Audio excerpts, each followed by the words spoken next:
Good morning. Happy Tuesday. How is everybody today? Sorry I'm running late. We had some other stuff come up just as I was getting ready to get on here. So we had to deal with that. So I'm Jenny Gallagher with Joyful Heart Healthcare and Keto Nurses. Glad to be here this morning.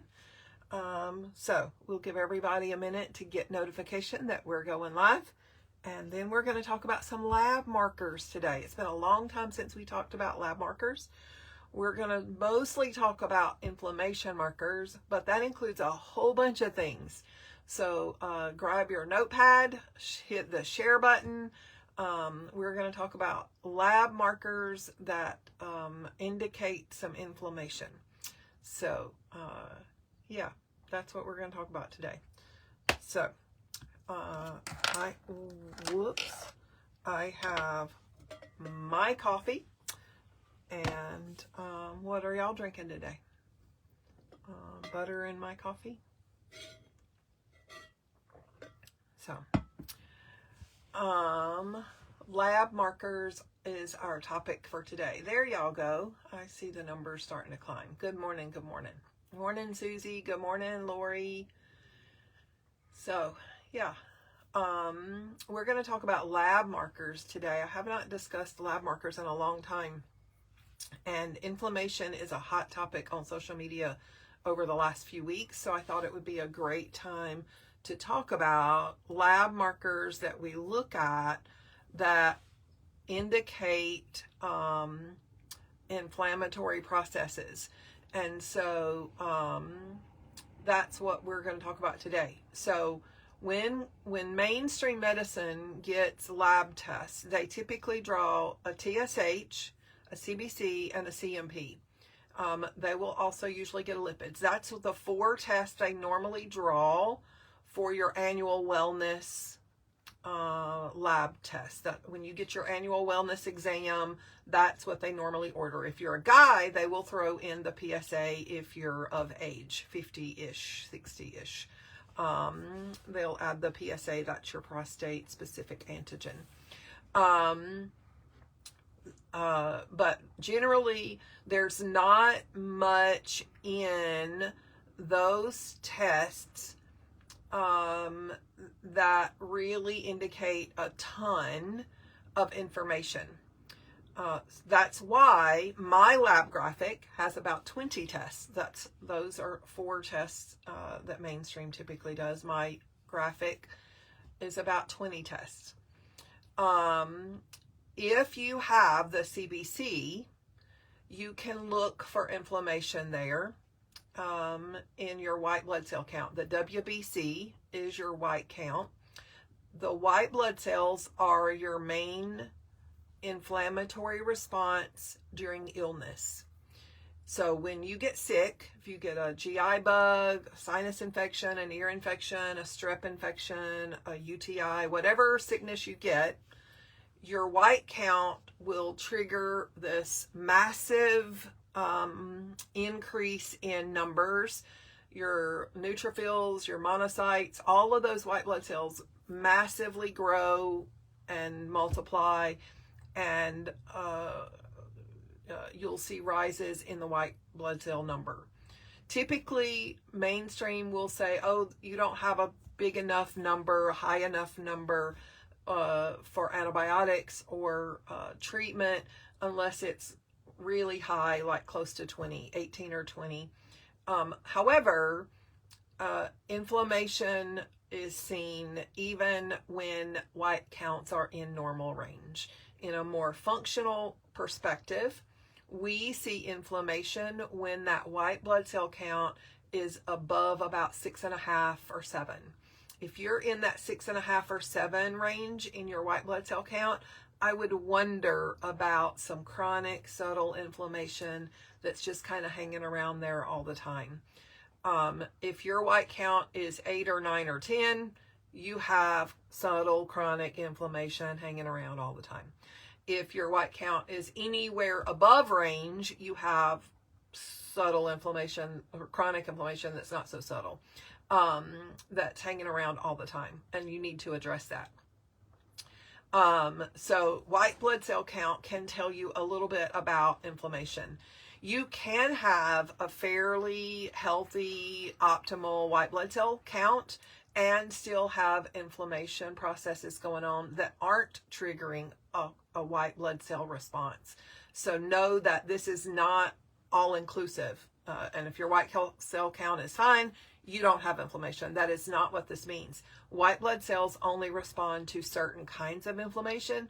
And so if you have other kinds of inflammatory processes going on, your white blood cell count may not be responding. Okay. If you have elevated eosinophils or basophils, you may have significantly elevation in inflammatory processes. Eosinophils are typically allergic responses. If you have asthma, if you have allergies, if you have eczema, systemic responses to environmental allergens, your eosinophils may go up from time to time. Those are inflammatory processes. Asthma is an inflammatory process. Eczema is an inflammatory process. So if you have those diseases, you have chronic inflammation, and you need to figure out what triggers it and eliminate that from your lifestyle. A lot of times it is environment, but most times it is also intake, dietary intake, food. So you can address those issues. Other inflammation markers we see in mainstream tests are in your CMP. The CMP is less likely to show inflammation in general, but your liver enzymes, your ALK-PHOS, alkaline phosphatase, your AST and ALT, if they are on the upper ends of the range or above range, they may indicate some inflammatory processes like fatty liver disease. And so you want to address that. Fatty liver disease is not necessarily an inflammation process, but it is driven by insulin resistance, metabolic dysfunction, which is associated with inflammatory processes. So things are connected to inflammation that aren't always specific inflammation. So keep that in mind. Metabolic dysfunction comes with buddies, and buddies are often inflammatory processes with metabolic dysfunction. So when we talk about ALK-PHOS or AST and ALT, those three liver enzymes have optimal ranges. Optimal range for ALK-PHOS is right around 60. So you can be just a little below 60 or just above 60, but anything else that's higher than that is indicative of some liver stress, which could be related to early development of fatty liver disease or some liver stress from other causes, which might be an inflammatory process. You don't diagnose fatty liver disease based on lab values. It's just suggestive. You diagnose fatty liver by imaging, and so that's the gold standard. If you suspect you have fatty liver disease, or someone has said you might have fatty liver, then you may want to consider having imaging done to verify that. We only diagnose it. The gold standard is an image. Sometimes it is seen on an x-ray. If you get a chest x-ray, we can see the upper margins of the liver, and if that's enlarged, your radiologist may say, oh, your liver margins are larger than normal. This is suggestive of fatty liver disease. You should get this looked at. Sometimes it's seen when we're looking for other things in the belly. If you're having other imaging done for gallbladder disease or something else, you may find fatty liver disease incidentally to other imaging processes that are happening. So sometimes that's how it's discovered, but fatty liver is diagnosed with imaging, not by labs. Other things that might indicate some inflammation that you might wind up getting tested by mainstream medicine on occasion. If you have a mainstream provider who you can convince to do a few other things, you may get them to do a CRP, a C-reactive protein. I prefer the high sensitivity. That's much more likely to be better information for you. A C-reactive protein high sensitivity test indicates systemic inflammation. If it is above 1.0, that indicates mild to moderate to severe inflammatory processes. A CRP is recognized by even mainstream medicine to be inflammatory to the cardiac muscle. That's your heart. You don't want inflammatory processes impacting your heart. If the CRP is elevated, a lot of times they're going to want to put you on a statin. So be cautious with that information. If your CRP is elevated, they're going to want to maybe refer you to the cardiologist to have either a stress test, heart cath, or other investigations. Some of that may be warranted depending on how high that CRP is. So that might be something you want to consider having done. But by and large, the least invasive and most informative test you can have done is a coronary artery calcium score. It is a 5-minute CT scan with minimal radiation, minimal testing, no invasiveness at all, no needle stick, no dye, no nothing is involved. It's a quick, simple scan where they look literally at the blood vessels of your heart to determine if any of them are calcified. If those arteries that feed the muscle of the heart are calcified with plaque, then you have blockages that prevent good blood flow to your heart. That is indicative of cardiovascular disease and metabolic dysfunction. That needs to be addressed. And that is the most indicative of severe inflammatory processes impacting your heart. Okay? So if you have an elevated CRP and the cardiologist or the referral to the cardiologist begins to happen, the first thing you might want to ask for is a CAC scan. Insurance does not typically cover this test. But it is not very expensive. For most people, it's very affordable. Usually it's about $150. In some states, you don't even require an order by a provider to have this test done. In some states, you can call a radiology place and they will do the test for you. You just schedule it and have the test done. Most hospitals will require an order. They won't do it without the order. But if you can find a freestanding radiology place, most of them will do the CAC scan without an order from a provider. It's a very easy test to get done. And they just want a place that can send the results. So they'll want a prescriber who has knowledge of you so they can send the result to that person. Other inflammation markers that mainstream is probably not going to run may include your uric acid. Uric acid is associated with gout and kidney disease in the mainstream medicine world, but Dr. David Perlmutter wrote about it in his book Drop Acid that was released almost 2 years ago now. And it has become part of my mainstream, my main lab panel that I get on initial visits. Uric acid is a great inflammation marker. If your uric acid level at initial blood draw in my practice is above 5, that is indicative of chronic inflammation. Gout is associated with inflammation, uric acid levels 6 or above, and the goal for treatment of gout is usually to get that uric acid below 6. But even at 6, there's inflammatory processes that we don't like. So we want to work on reducing those levels to below 5 if that's at all possible. Other inflammation markers that we look at in my lab panel include a homocysteine marker.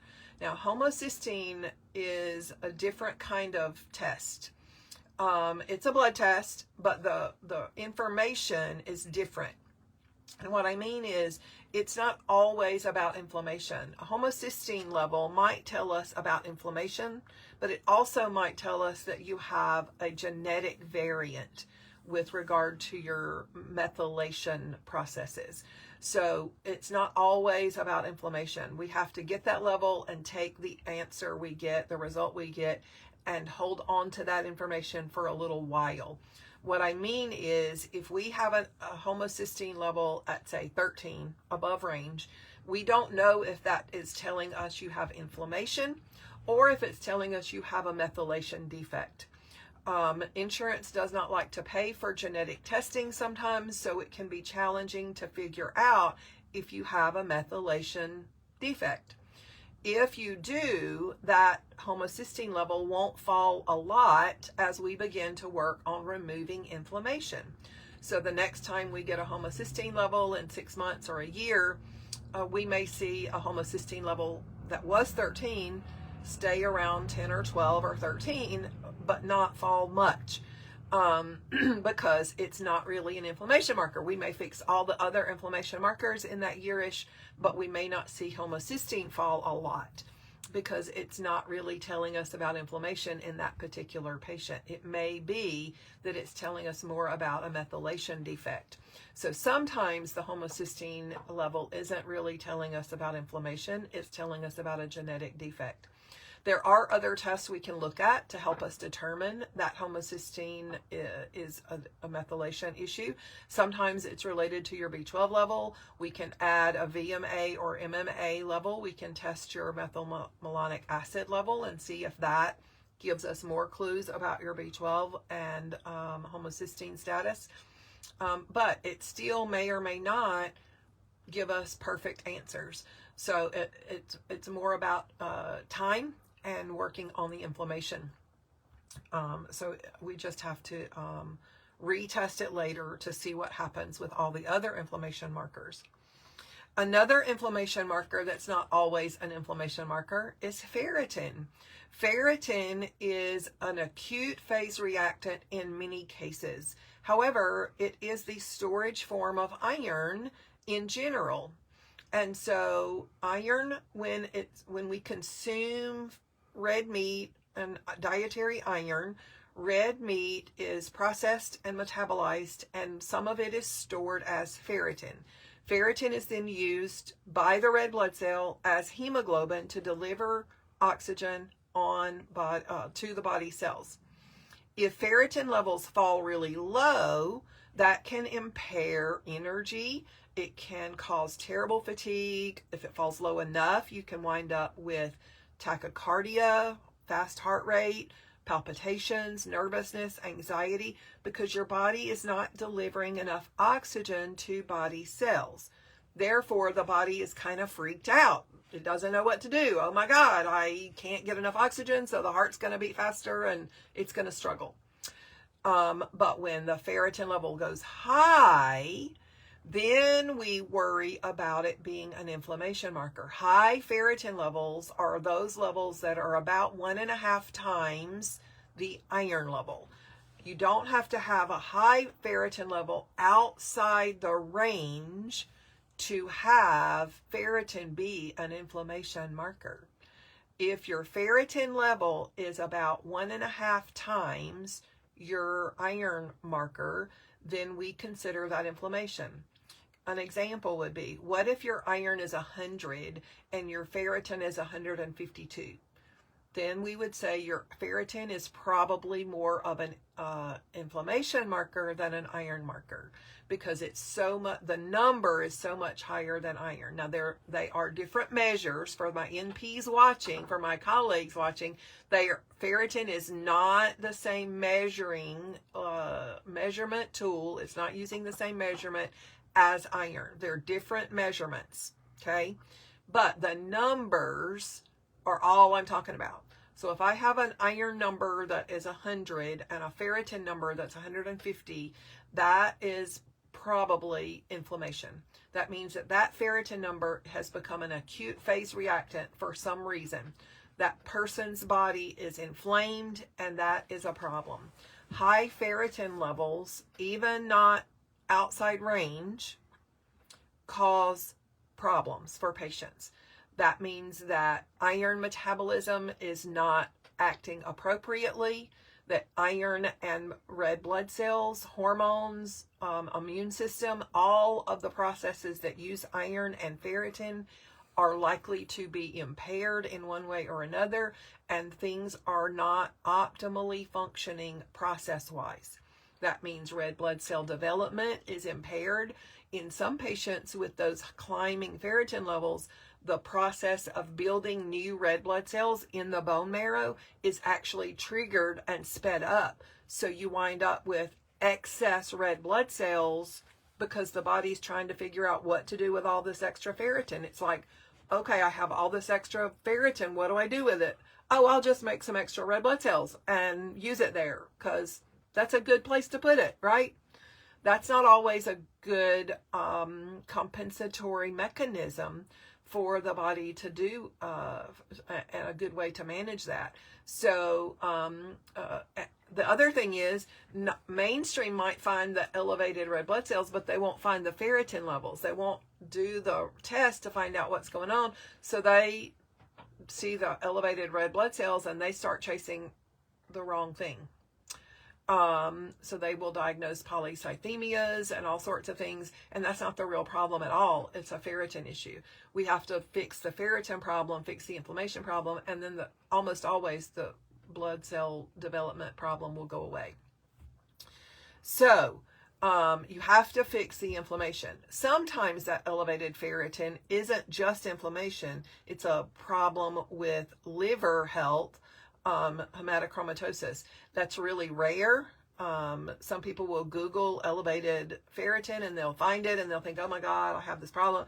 But it's really, really rare. I've only ever had about 3 cases of true hematochromatosis in my practice, even though I have tons and tons and tons of elevated ferritin. Our standard American diet today pushes those inflammation markers really, really high. So it's about inflammation almost every time. So if you have a higher ferritin level, you need to really focus on removing inflammatory grains from your diet, and then those numbers will almost always fall.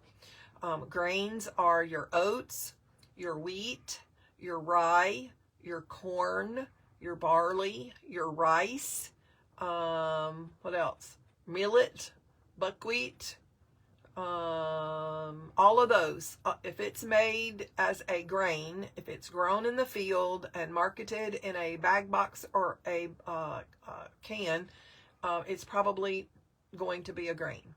So grains are going to trigger the majority of our inflammatory processes.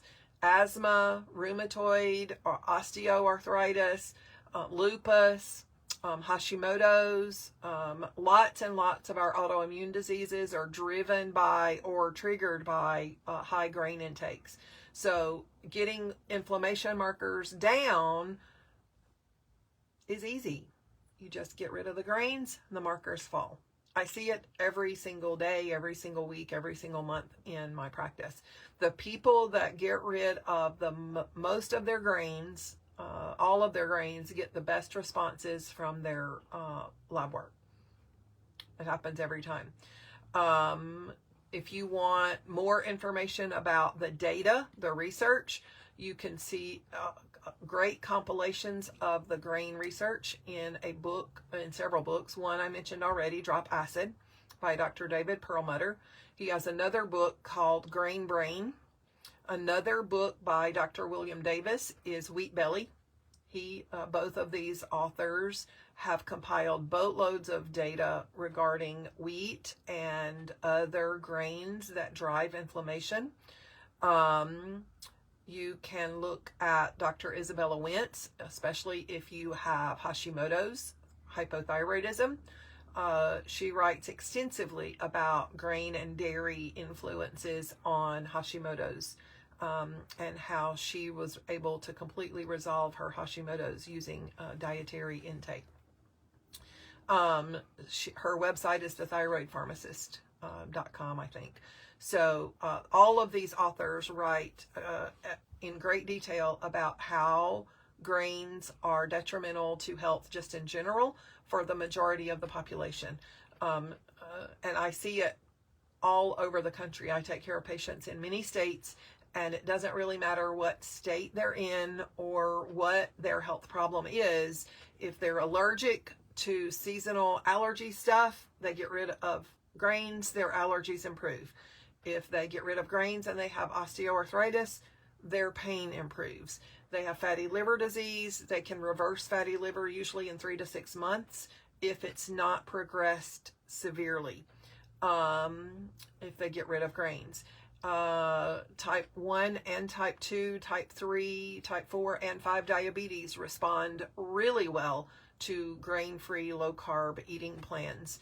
The law of low numbers is great at improving inflammation and diabetes numbers. So there's a boatload of information out there if you just want to find the data.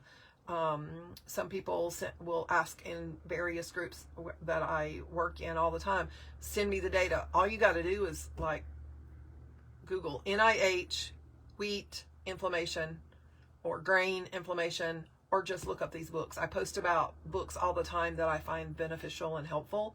But these are really good ones to start with. Grain Brain,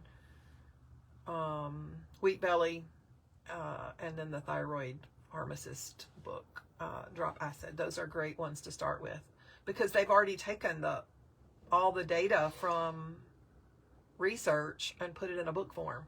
I don't make a dime off of recommending them. They have no correlation. I don't even know these people in real life. I've never met any of them. I don't correspond with any of them. I don't have a clue. Like they don't have a clue who I am. I'm just another nobody to them. But I highly recommend their information. I don't agree with everything they teach, but the grain information is spot on. And I see it in lab data every day, every week. It's remarkable. So I hope that helps you understand some of your lab markers. Any questions about any of that? I will also mention, it's not an inflammation marker, but I will remind y'all that low vitamin D levels are going to allow your inflammation to run rampant. So if you have your vitamin D level and it's low, I can promise you, you are more likely to have high inflammation markers. Because vitamin D is essential to your immune system. Yep. Debbie says she's got a list of labs that she takes to her PCP, and yep, some will do them. Some are more open to doing the labs, but a lot won't, and I get that. A lot of providers won't order oddball labs like on my list because they don't want to be held responsible for results they don't understand. Sometimes you can tell them, well, if you'll order them, I'm going to take them to this functional person. I'm going to have this other professional take a look at them and help me interpret them. Sometimes that will help them be more willing to order labs. So you could consider that approach as well. But any other questions this morning about inflammation? All right. Well, y'all have a great day. Again, I apologize for running late this morning. We had some stuff pop up that was personal that we had to deal with. But y'all have a great week, and I will see y'all next Tuesday. Bye, y'all. Jenny Gallagher with Joyful Heart.